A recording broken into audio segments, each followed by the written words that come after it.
दोस्तों ये वही पेपर जिस पेपर को आप खोज रहे थे, वार्षिक परीक्षा कक्षा 9 विषय विज्ञान।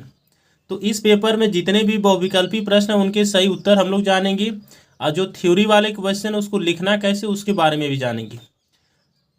इसमें लिखा है कि खंड अ में बहुविकल्पी प्रश्न, तो खंड अ के अंतर्गत जितने भी प्रश्न वो सब आपके बहुविकल्पी हैं, और खंड ब में आपके वर्णनात्मक प्रश्न यानी लिखने वाले प्रश्न हैं। अब प्रत्येक खंड जो आपका 3 उपखंडों में विभाजित है। खंड क में आपका रसायन विज्ञान है, खंड ख में आपका जीव विज्ञान है, और खंड ग में आपका भौतिक विज्ञान है। तो चलिए हम लोग पेपर शुरू करते हैं। जितने भी बहुविकल्पी प्रश्न रहेंगे उनके आंसर भी बताएंगे, और जो आपके वर्णनात्मक प्रश्न है यानी जो लिखने वाले प्रश्न उसको कैसे लिखना है, क्या उसमें लिखना, उसके बारे में हम लोग चर्चा करेंगे। तो अंत तक मेरे साथ वीडियो में आप बने रहिए।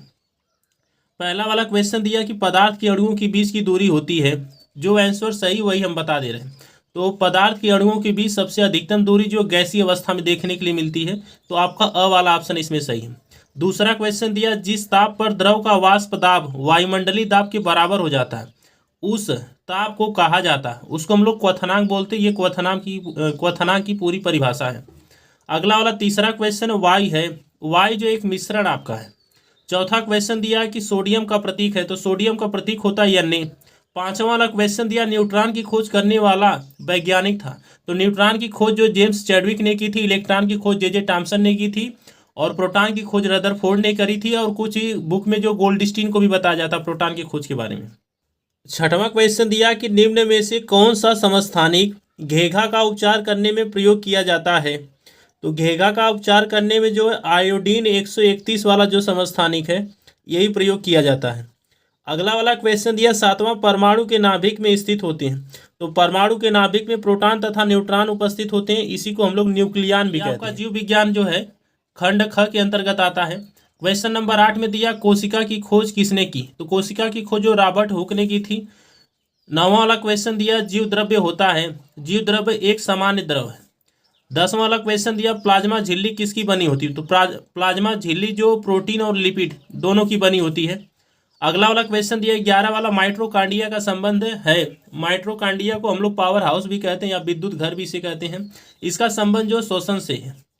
अगला वाला क्वेश्चन दिया 12 वाला वर्गीकरण की मूल इकाई है। तो वर्गीकरण की मूल इकाई है जाति।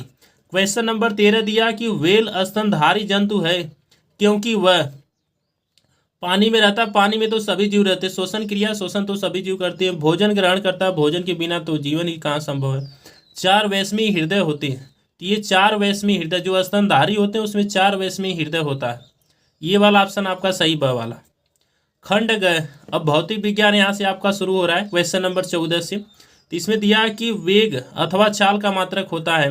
तो वेग अथवा चाल का मात्रक होता है मीटर प्रति सेकंड, और मीटर प्रति सेकंड को हम लोग कहते हैं मीटर सेकंड इनवर्स या मीटर सेकंड की पावर -1। ये ब वाला ऑप्शन आपका सही है। वस्तु के जड़त्व की माप है। तो वस्तु के जड़त्व की जो माप होती है वो द्रव्यमान होती है। अगला वाला जो क्वेश्चन दिया हुआ है किसी पिंड की गतिज ऊर्जा का व्यंजक है। तो किसी पिंड की गतिज ऊर्जा का जो व्यंजक यानी उसका सूत्र जो होता है 1/2 द्रव्यमान गुणे वेग स्क्वायर, या इसी को हम लोग लिख सकते हैं हाफ mv²। यम यहाँ द्रव्यमान है, वी जो उसका वेग है।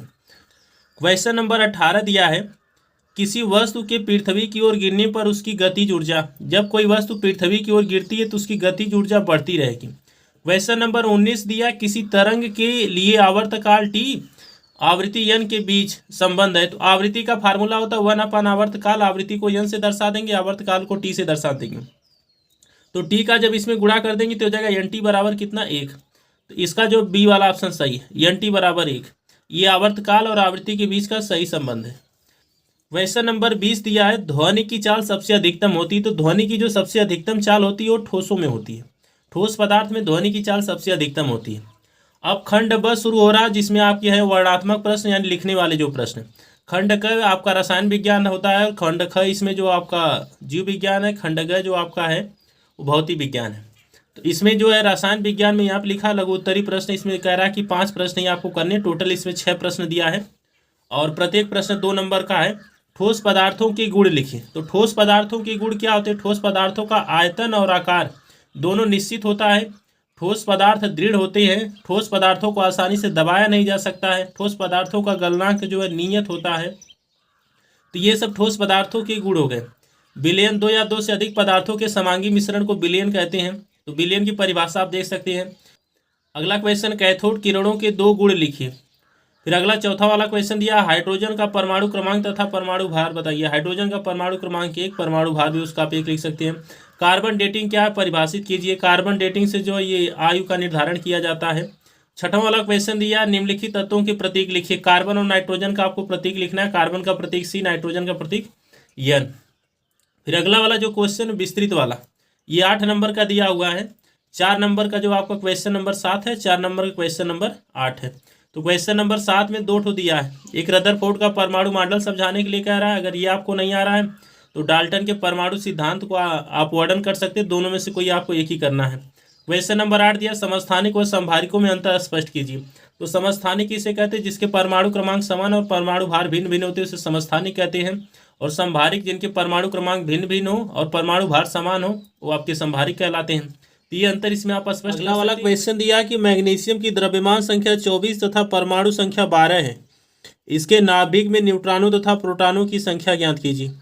इसके नाभिक में न्यूट्रॉनों तथा प्रोटॉनों की संख्या ज्ञात करने के लिए जो इसकी द्रव्यमान संख्या उसको A से दर्शाते हैं। A बराबर कितना हो जाएगा 24, और जो इसकी परमाणु संख्या Z, ये कितना हो जाएगा 12।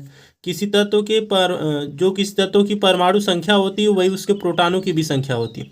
तो इसमें प्रोटॉनों की संख्या पूछा तो प्रोटॉनों की संख्या कितना हो जाएगी 12, और इसके नाभिक में न्यूट्रॉनों की संख्या पूछा तो न्यूट्रॉनों की संख्या ज्ञात करने के लिए फार्मूला हम लोग लगाएंगे A बराबर Z प्लस N। तो इसकी द्रव्यमान संख्या A का मान कितना है 24 और Z का मान कितना 12 प्लस N। जब आप 12 को इधर लेके आएंगे तो 24 माइनस 12 बराबर N बराबर कितना जाएगा 12। तो इसमें प्रोटॉनों की संख्या जो इसका परमाणु क्रमांक होता है प्रोटॉनों की संख्या हो जाएगी, और जो इसमें न्यूट्रॉनों की संख्या आई वो कितना है 12, यानी प्रोटॉनों की संख्या भी 12, न्यूट्रॉनों की संख्या भी 12। अगला वाला जो खंडक है जीव विज्ञान, और इसमें लिखा है कि कोई 5 प्रश्न इसमें करना आपको। टोटल जो 6 क्वेश्चन दिए हुए हैं और प्रत्येक क्वेश्चन पे जो आपको 2 नंबर मिलेगा। समसूत्री तथा अर्धसूत्री विभाजन में 2 अंतर लिखिए। अगला वाला क्वेश्चन दिया कि कोशिका के 3 प्रमुख कार्यात्मक क्षेत्र कौन से हैं, विसरण व परासरण का महत्व क्या, प्लाज्मा झिल्ली क्या है, उभयचर वर्ग के 2 उदाहरण दीजिए, सरीसृप वर्ग के 2 मुख्य लक्षण लिखिए। और इसमें से कोई आपको 6 क्वेश्चन है टोटल, कोई 5 ही करने हैं। अगला वाला जो क्वेश्चन दिया विस्तृत वाला, विस्तृत वाले में 3 ठो अथवा में करके दिया, इसमें से कोई आपको एक ही करना है।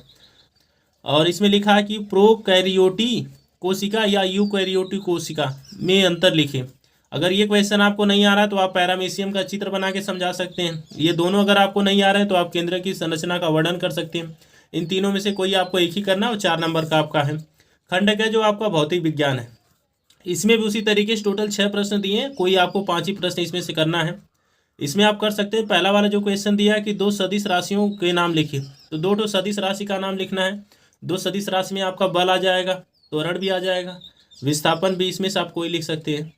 अगला वाला जो क्वेश्चन गति का द्वितीय नियम लिखिए, यानी न्यूटन का जो दूसरा वाला नियम है उसको आपको लिखना है। अगला वाला क्वेश्चन है ऊर्जा रूपांतरण के 2 उदाहरण दीजिए।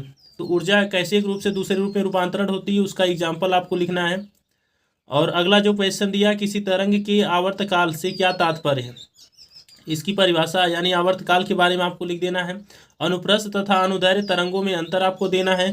दूरी तथा विस्थापन में क्या अंतर होता है, विस्थापन सदिश राशि, दूरी अदिश राशि है। अगला वाला क्वेश्चन आपका विस्तृत उत्तरी प्रश्न है। क्वेश्चन नंबर 22 दिया, एक पिंड पर 16 किग्रा भार का बल लगाने पर उसमें बल की दिशा में 2 मीटर का विस्थापन होता है। इस क्रिया में बल द्वारा किया गया कार्य ज्ञात कीजिए। 4 नंबर का ये आपका क्वेश्चन है। अगर ये आपको नहीं आ रहा तो इसके अलावा आप गतिज ऊर्जा व स्थितिज ऊर्जा की परिभाषा दे सकते हैं। दोनों में से कोई आपको एक ही करना है। क्वेश्चन नंबर 23 दिया, कार्य की परिभाषा दीजिए, कार्य कितने प्रकार का होता है। तो कार्य की परिभाषा इसमें आपको लिख देनी है और कार्य के प्रकार लिख देने। अगर ये क्वेश्चन आपको नहीं आ रहा है तो गुरुत्वाकर्षण बल से आप क्या समझते हैं, गुरुत्वाकर्षण बल के बारे में आप लिख सकते हैं और इसका आप उदाहरण लिख सकते हैं। और अगला वाला वीडियो किस क्वेश्चन पेपर का चाहिए हमें कमेंट बॉक्स में आप बता दीजिएगा।